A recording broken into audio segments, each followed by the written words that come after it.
ማንቸስተር ዩናይትድ ከኤቨርተን የሚያደርጉትን የ12ኛ ሳምንት መርሃ ግብር ከኦልድ ትራፎርድ ወደ እናንተ እያደረስን ቆይታ የምናደርግበት ፕሮግራማችን እነሆ ጅማሬውን አድርጓል። እኔ ዳጊ እንዲሁ ከስራ ባልደረባዬ ጋር ከተሙ ጋር በመሆን ጨዋታውን ወደ እናንተ እያደረስን እንቆያለን። ጨዋታ ተጀምሯል።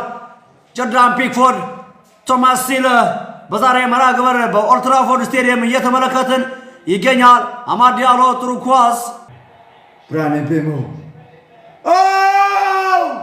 ብሩኖ ፈርናንዴዝ ምናልባት ሲዝኑ በጣም ምርጥ ጎል ልትሆን የምትችል አይነት ሙከራ ነበር የሞከረው ብሩኖ ፈርናንዴዝ። ቀይ ካርድ ጨዋታው በተጀመረ ገና በ12ኛ ደቂቃ ኢድሪስ ጋና ጉዬ ስሜቱን መቆጣጠር አልቻለም። ዳኛው ለኢድሪስ ጋና ጉዬ ቀይ ካርድ ሰጥተውታል። ዲስፕሬ ሆል በኤቨርተን በኩል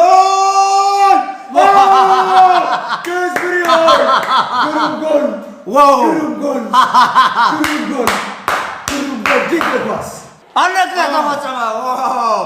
ዴቪድ ሞይስ በ10 ተጫዋቾች በማይታመን ሁኔታ ዩናይትድን በኦልድ ትራፎርድ ማሸነፍ ቻሉ።